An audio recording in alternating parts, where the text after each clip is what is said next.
Hey there everyone, Rob here from the Better SMB podcast. This episode we dig into the article we wrote for the New Zealand Manufacturing magazine titled "Skills Shortage is a Smokescreen." This gave David and I a little bit more time to dig into what we actually really mean behind what is potentially a bit of a provocative title. Anyway, there are a lot of ideas and nuggets that we shared during the podcast.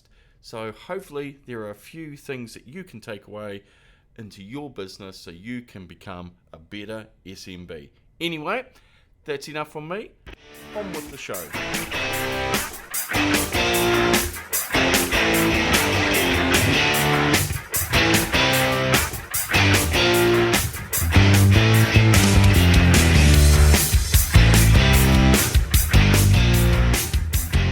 Welcome back to the Better SMB, where we're working to become the go-to voice for SMB leaders looking to create high-performing and sustainable businesses.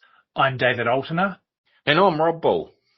This is our follow-on episode for the April article that we published in New Zealand Manufacturer magazine. It was titled "The Skills Shortage Smokescreen. Stop searching for unicorns, build a workplace worth joining and staying at." Essentially what we were doing was reframing the skills shortage, challenging the narrative and introducing practical alternatives. And this matters right now for SMBs in the manufacturing sector and actually beyond. Because if you're blaming the market, you're probably not fixing the things you can control. Rob did a lot of the thinking behind this article, and I wanted to use this episode as a chance to learn more about what he's seen. So Rob, for you, what was the tipping point that made you want to write about the skills shortage, and why are you calling it a smokescreen? Yeah, it's an interesting one because we will never get enough people or the right people in New Zealand. It's just, the location, the geography is always against us. So when we are going out there and going, we can't cope, we're growing, we can't grow because we don't have the right people, the tipping point is I've just heard it enough. I've heard it too much without seeing evidence of businesses, organisations, business leaders try different things apart from the knee-jerk responses, or we can't do it until we get the right people. So they use that as either a mental block or a physical block to not go and push their business in the direction that they need to be pushing it. So there probably wasn't a specific tipping point, but certainly just hearing it ad nauseum and recruiters showing, we can't find enough X, Y, and Z, when we have a lot of skills in New Zealand, but are we using them smartly? And I guess if we've got a skills shortage, we're probably not using them smartly. No, absolutely. So for business owners, and this might be just a bit of a weird analogy, but it's like it's like having a teenager who say they can't find their socks in their room. And the analogy really is about, we can't find the right people, so we can't do that job. We just don't know any better. We haven't tried, we haven't looked, we haven't tidied up, we haven't organised our lives, we haven't thought about better ways to get organised and run things efficiently. So we just have that teenage look and go, can't find it, so it can't exist. But really, is finding the socks the problem, or is having the system so it's all nice and tidy, so when you need them, they're right there? It works in my brain anyway. I just don't think we have the right leadership skills across the board, particularly in the manufacturing sector, around thinking and working and changing the industry and how they work, and the knee-jerk response. And this is probably fed by accountants, and not sorry to the accountants, but when they see a business that's at that tipping point of capacity, the knee-jerk response is, we need more people. And I've shown in the workshop that we run, our lean simulation workshop, time and time again, it's not necessarily more people. In fact, you could probably do the job in half the amount of staff in at least a third quicker, smarter and better, with better quality. It's just, what have you tried? You haven't tried anything. Yeah, and I guess much like trying to get our teenagers to organise their lives around their other obligations, shall we say, or lack of, yeah, perhaps our businesses aren't as organised as they need to be. Well, we did some research as a part of pulling the article together. And we went to MB and we found some manufacturing numbers for Auckland. Now, while Auckland is home to roughly about a third of our population, it's probably a reasonable steer as to what the rest of the country might be like or be similar to. And the numbers we found showed that 40% of manufacturing roles are low skilled. So we've got this big group of people who are sitting there in these low skilled jobs, and businesses are saying they don't have the talent. Like, what are they trying to do? Are they trying to bring on more low skilled people so that they can have those people there? Should they be investing in automation and then elevating what those people are doing, training them up? What do you think the disconnect is between the data and what businesses are saying? I don't think is there a disconnect? So leading on to the other stats, so 29% of the skill of the workforce in the manufacturing industry, 29% are highly skilled. So we've also got this 31% in the middle, and I don't really know what medium skilled would look like. But is there a reliance, or is there just a mindset that they need specialist skills when actually that they don't? They need the right people, the right fit. They need to make the industry, the sector, more attractive to come and join, because you can always train skills. And I know that there will be someone who will listen to this going, oh, yeah, there are specialist skills. It's really hard to train or attract the real high level skills. Absolutely. But I think even in that 29% of highly skilled workforce, absolute critical might be 10, 15%. Absolutely, we need to bring them into the country, or it might be a master's in engineering or something that they need to have for a specific role in a specific business within the manufacturing industry. But then it's that rest of that workforce that has the potential to be developed. But we take it a step further than that, is we need to develop the leadership first and give them the skill sets. And that's the root cause of all of this, because without that, then they can't develop their workforce to create. And I've got a note here. It's about building a business that people say, hey, this is awesome. I get to come to work today. Not a mindset of, oh, I've got to go to work today. And I think we have created the majority of environments and workplaces where people feel like they've got to turn up and earn a paycheck, not an opportunity to go, hey, I get to go to work today. How lucky am I? Because the environment, the workplace is inspiring, it's engaging, they feel challenged. Now, you can be, I guess, technically a low-skilled employer, but if you've got great leadership, people who know how to coach and engage their staff, you might not have that university degree or master's degree or whatever the highly skilled workforce definition is, but you can create a workforce that will actually want to come to work, want to get inspired, inspire each other. I guess it's the Richard Branson mindset. Look after your staff and they'll look after the rest. Your customer experience will go up, but you look after, engage, and create an environment where they just want to come to work. And I think that's the part that's missing. So you've touched on leadership and you've touched on efficiency and effectiveness of people just through the last couple of points that you've made. Do you think business leaders are actually aware of how much the internal systems, now when I say systems, I don't necessarily mean technology, I mean how we deliver the work within our business and how we go about getting things done, right? Do you think our business leaders are aware of how much internal systems might be contributing to their hiring challenges? There is a lot of clarity about how systems are working within each business, right? So a business owner will know exactly how things work. But what they probably haven't looked at is how else could that work? And that could be automation, that could be using technology, it could be using staff at different levels, or it could be just changing the sign-off delegated authority.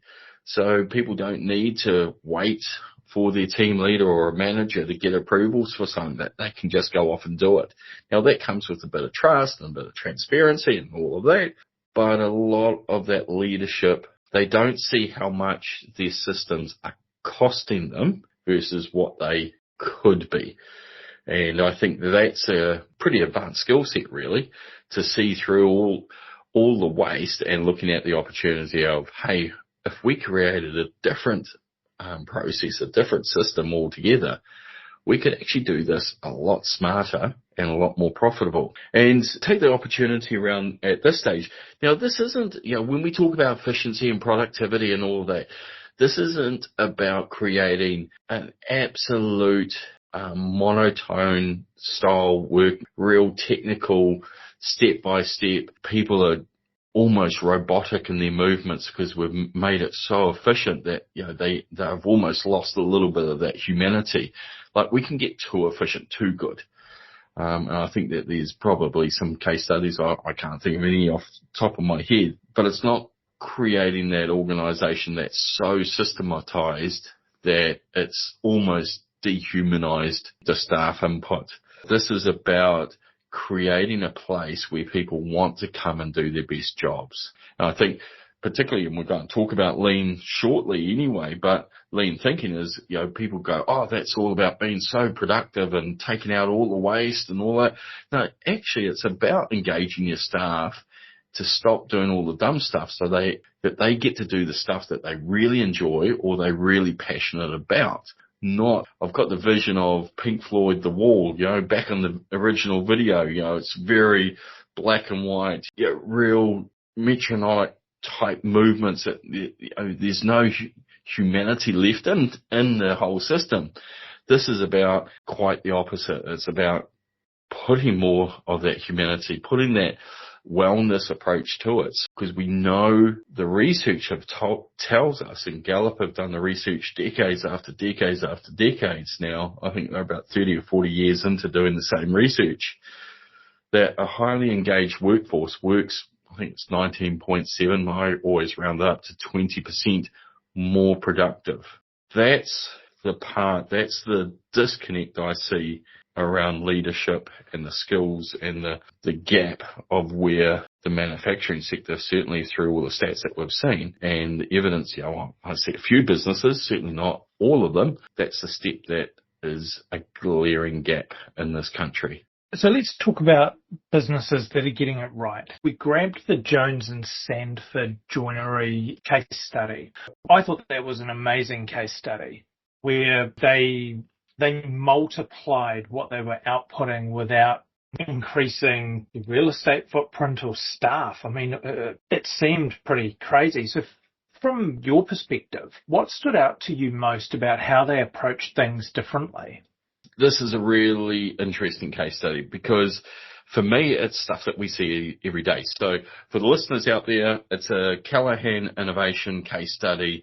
It actually is found both on their Lean program, Better by Lean, and also in their Industry 4 pages. So time of recording this is in April. Get on there, download it, read it before the whole website goes down, because this is I'll go on a tangent, because this shows why the country should be, the government will go into politics, but the government should be doubling, tripling, quadrupling investment around organising and running smarter businesses for this case study alone, rather than pulling all the funding. So the Better by Lean program was pulled in October last year. So there is a dearth of funding out there to create these environments. What stands out is leadership actually have seen, they've gone out to learn because they realised and they understood that continually to do the same firefighting, the same dumb stuff, the same issues, dealing with the same rework problems that is clogging up their system. Now, you can automate that. You can get a new CNC machine. You can get all the bells and whistles, but it won't solve the underlying causes to all of those problems. That's the big thing. And that's for all the lean practitioners in New Zealand and around the world. This is just bread and butter storytelling. We see this all the time. And the leaders and the owners who want to do something differently, they turn to different ways of thinking. And lean is just one option. Yes, I'm slightly biased, but there are whole other ways you can contribute. You just have to have that continuous quality mindset. If anyone's listening to the podcast, go and look up all the YouTube clips around W. Edwards Deming. He is a quality guru that was talking in the 70s and 80s. And if we even apply 10 or 15% of his knowledge, still, 40 years on, we would be streets ahead. I mean, the main point that I saw there is they wanted, and I'll read a quote, they wanted happier, less stressed employees and also happier, less stressed clients. And how do we get there? Well, let's stop doing all the dumb stuff that is stressing us out. And that's the rework all the quality issues and fix it for good. Because when you've got the time, because you're not spending 3 times of your available time, you can go home at 5 o'clock. You can go and spend time with the family. You can go and learn a new skill, and it's self-fulfilling. It gets even better because it's a productivity factor of 3. So if you spent the time doing one job, but you had to rework it for the second time, while you're doing that, you could have actually been doing the second job, a further job, and getting more income for the same amount of time. It's a long, long, long answer. These stories, every lean practitioner, certainly in New Zealand, has got a myriad of these, and we see it every day. The difference is the owners have slowed down, took the time to be curious about doing something differently, and invested in help. I mean, that's quite a compelling vision, right? If we think about this from the leadership angle, we want happier, less stressed clients and less stressed employees. Yep. That's the vision. It's a bit of intangibility in there. How do we determine what stress is and so forth? But if you take what that end game looks like and think about some guiding principles to get there and then achieve it, triple your production without increasing your costs dramatically from what I could gather, like that's wild. And we think about this improving business performance piece, which is what ultimately you and I are on this mission trying to help manufacturers and small and medium businesses do, right? I've got kind of that macro, more vision-oriented perspective, and you've got that ground-up thing going on from the lean perspective. But really, what we both agree on is true business success is built on trust, and it's trust across the team members in the business. So what's it actually look like to build trust and culture on the floor day to day? It's certainly a people-orientated focus, right? It's got to be trust. Start putting information up on the wall. Start putting data around the performance so it's not a big stick. And also, you've got to become, as a leader, you've got to become the chief reminding officer. You've got to remind them that all the issues are a systems issue. We're not trying to find, Peter who's, hiding behind the machine and just being lazy or whatever finger pointing can go on in an organization. You've got to remind everyone every day on what the goal is. Hey, we want this to run a lot smoother. So what's slowing you down? For leaders, it becomes coaches and not tellers. And that's a massive skill. That's why we focus a lot teaching leadership, coaching skills. What are good questions? And a real simple question is, okay, David, what slowed you down today to do a really good job? Oh, I was waiting for that form to come in. Okay, so what can we do to stop you waiting? Oh, well, we can't do anything. Can't we? What are 4, 5, 6 things that you could, not would or will do, but what you could do? Let's brainstorm that. And you brainstorm, that's Google technique, right? What are 8 different ways you could tackle that problem? Now, and out of that brainstorm, you'll get 1 or 2 little nuggets that you could work on. On the day-to-day, it's having leadership that is continuously reminding people what the goal is, and it's about improving the systems and processes. It is about putting time, and it could be half an hour a day, and I know that sounds a lot, but you'll get that back in spades, and that Jones and Sandford case demonstrates that, right? They tripled, quadrupled their throughput with the same amount of staff. So you do get that time back, and you do get that investment back. And it's about learning. So I had a client late last year, and I think once a fortnight they would stop for an hour.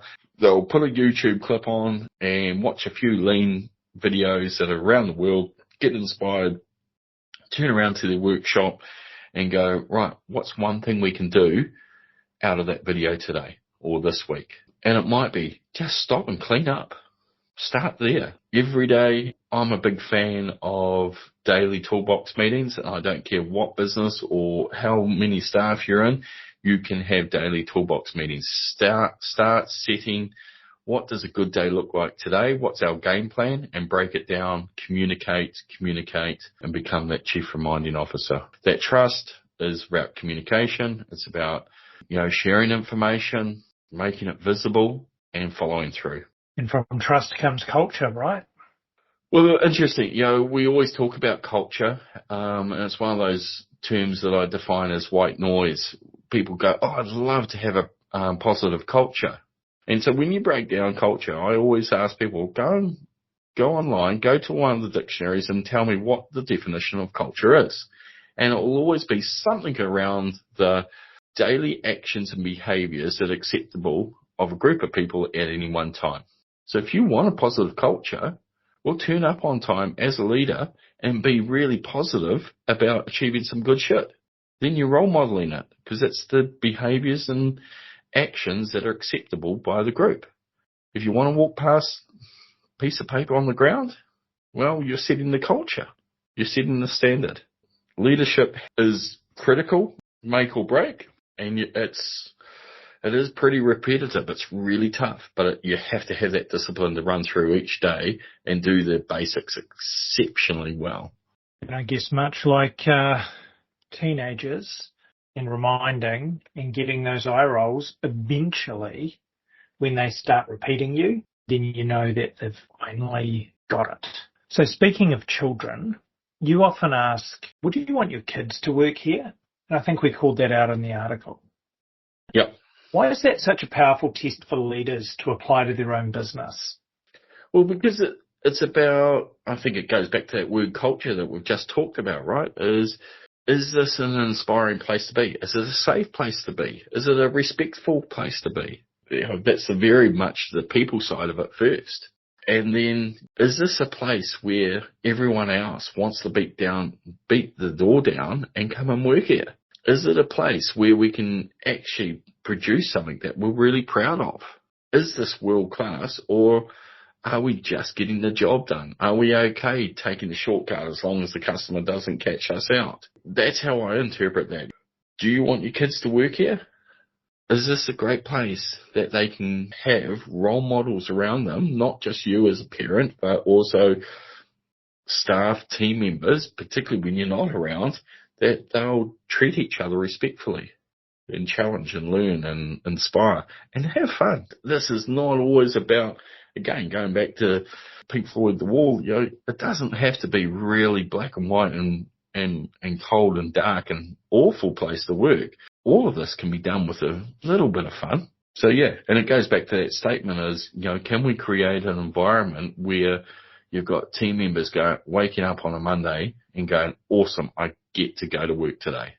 So getting back to this challenge that we've got, the skills shortage, in quotes and sarcasm font, I've really got this perspective that businesses are waiting for that perfect hire. They're hanging out for it rather than taking good people and either upskilling them or taking good people that they found in the market. They think that the perfect hire is out there and they think they can attract that person and get them. What do you think's behind that? Well, there's a couple of issues here. One, that first of all, they think that they need to hire, and they think they need to hire a new machinist, or they think that they need to hire a new technician of some ilk, right?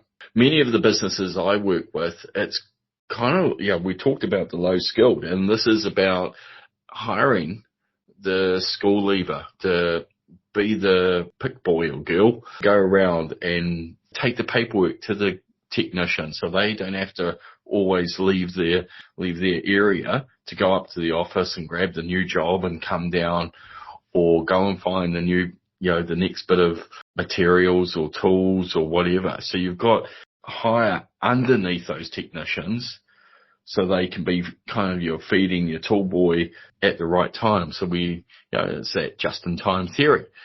So many of the times I've worked with organizations, it's not actually the people that they think that they need. It's just because they're working in a way that really supports other types of workers. Quite often it's then becomes dispatch, and your dispatch team need to grow because actually that's where the bottleneck is. Or that you need to automate and upskill in the office to get the paperwork into the workshop better and faster so that you guys can do the work that's done. So that perfect hire, there's one of, are you actually hiring the right person for the skills to work in a smarter way? So that's the first one. And particularly if you get the school leaver, then you can bring them and grow them and put them on apprenticeships and all of those wonderful things that are available to us in New Zealand. So I think it's about creating that environment where people start talking about your business and people want to just turn up anyway. We've actually started to see some of our clients, particularly in the manufacturing sector, use a lot of personality and communication sort of assessments to help employ their next staff member. So we use a communication kind of assessment tool. It's not a personality one, but it just talks about the styles of communication and why people are certain ways and why people are analytical and not so analytical. And when they understand that, then they'll actually employ people that fill the gap of people on that spectrum. And it's not skills at all. So we've got two clients that are actively taking that approach. Yeah, you've got to have some skills. You've got to be able to get on there and add value. Just as important, it's the type of person and how they communicate. And at least even if you know that there's some weaknesses, then you can put a development plan on that. Absolutely. After years of employing people myself, you'll never get the right person. But understanding the rest of the team and how they function and work and communicate as a team, then you've got to find where that gap is and employ to that or upskill within. Absolutely, unicorns don't exist. Definitely employ for the potential, but you've got to look at it as the wider system, not the specialist or the specific technician type skills. The solution might be somewhere else. Yeah, I'm a real fan, and you've talked about those testing to see what the fit of someone can be around what their strengths are and so forth. I'm a real fan of the Gallup Strengths Finder test. I also like the term hire for attitude, train for skills. Yep. Right? Because the attitude's the harder one to actually train into someone. If you get someone with the right skills, but the crap attitude, chances are you're looking for someone new pretty quickly. So what kind of mindset shift needs to happen for leaders to hire for potential instead of perfection? I think the mindset is that this is a long-term investment, right? So the other notes that we've got on this one is around onboarding. And it's a good example of how structured and standardized and processed your onboarding is. Do you actually spend time onboarding staff? Do you have a standard form, a folder, documentation, and giving people time to literally get on board, become part of the team. What does their first day look like? How can that be positive? How can that fulfill the journey of, awesome, I get to come to work today? What does their first week look like? What are the key things that need to happen? So it's a mindset of just slowing down and doing the stuff right. Taking time to listen to your team member that you've got already on board and hear their perspectives of where the gaps are and what's needed to support them. So the mindset is, I think we've talked about it before, slow down and think through this and document some good processes, but also slow down and put time in engaging your staff. So this is not just your new staff, but your existing staff. Go and talk to them with that continuous improvement mindset and coaching questions. Hey, David, what's going on today? What's frustrating? I've been looking for the tools that were supposed to be on my bench. Well, where were they? Oh, they were in the other workshop. Why were they there? Let's go and solve that problem. So that's the mindset of do it right, slow down, have those processes documented, and invest that time. You've talked a lot about onboarding. What are some of the best ways you've seen SMBs handle the first 30, 60 and 90 days? I think it's they've handled it with patience. They've handled it with your checklist that this is what happens each day, that they haven't rushed and pushed people into, oh my gosh, we're in panic mode, we need you on the tools, so we'll just cut a few corners and throw you in. Even if you've got a whole lot of jobs overdue, the temptation is enormous, but you've got to take that long-term view. So you talked about 90 days. You've got to see it in that view, not, oh my gosh, we've got all of these jobs due this week, we need to be on the tools. Well, you're going to get that person on the tools. That's fine. They'll help, but still trust the process of bringing and encouraging and engaging people so that they still want to turn up the next day. Because how many times have you just thrown people in? I'd love to know this stat. I think it'll probably be impossible. How many times have people been thrown into a job and they get pissed off and so frustrated and worried or scared even that they don't turn up after day 2? And that's because their leadership have taken that kind of desperate action of, oh my gosh, we've got a human, it's breathing, let's stick it in front of a machine and get the job done. That's when that stressed environment fulfills itself. That's when injuries and mistakes and health and safety become an issue. But if we just slow down, trust the process, we're going to get there in the long term. But this week and even next week, we're going to be a bit behind. Hey, we'll just pick up the phone to the clients and explain to them what's happening.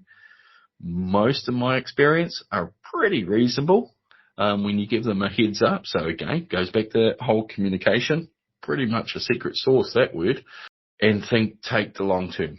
See this as a long-term investment. If you do this right, you should have the mindset that this staff member could be the next 20-year employee. So how do we get that right in the first week, first month, 2 months, 90 days? 20-year employee. I mean, if we think about that at the moment, that actually sounds like a bit of a unicorn, right? But hey, maybe unicorns are growing, not found. It certainly does still happen. I know of a few people myself that they've been in their roles, 10, 15, 20 years. We've got to look after them and not take the shortcuts in the immediate future and just, always think big picture. We talked about the idea that leadership is the real shortage. And in a way, I think that's quite a strong statement. What makes you say that? I think it's the leadership skills that are in short supply. Like, we've got enough managers and business owners, as many businesses are out there, we've got a manager and a business owner, right? So we've got enough people. It's the shortage of good leadership skills. And this goes back to our E-Myth episode. Unfortunately, the people in those leadership roles, they're still working more as a technician and a highly skilled technician rather than as a manager, as a coach.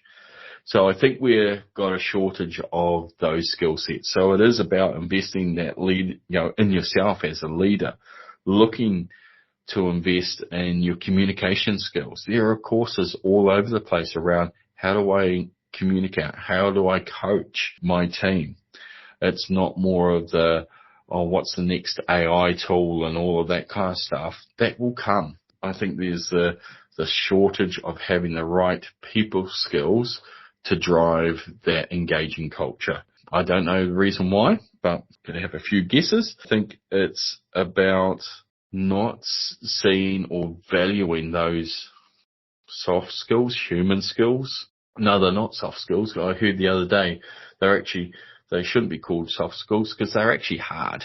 They're really hard to do, and we avoid them, and maybe not the type of person we were, or we have been. I think it's the fact that we get into that hamster wheel mode as leader. All right, we've got this job in, let's get it out. And we don't have the discipline to put aside learning, improving, getting better around performance and understanding how that can drive more learning, more improvement, more getting better. And, we go back to that case study that we shared, and I'm sure it will be in the show notes and all of that kind of stuff. But at Jones and Sandford, they took the time to, one, improve their leadership skills, two, bring on externals to fill in and, I guess, support where they weren't as strong. It was certainly knowledgeable, certainly in specific and specialist areas. You've got to, create some collaboration with others who have those skills. So I think the shortage isn't around people, it's around that skill set. And I think that's can be self-managed from business to business and from the sector. Get together in geographical hubs and learn.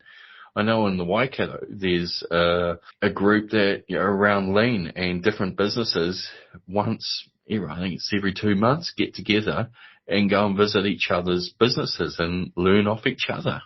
And it can be done. That's not funded by anyone. It's driven by the sector, run by the sector, and people put time aside to do that. And it has results like the Jones and Sandford. We've referenced the E-Myth quite a bit, and I guess even given some of the feedback we've both had post our E-Myth episode, it's probably something that will find its way into more of what we talk about. Why do you think just promoting technical experts into management roles can be such a risk? I'll answer that with one of my experiences as a lean practitioner and as a consultant. I've had one client that was in a sector I really, really knew about.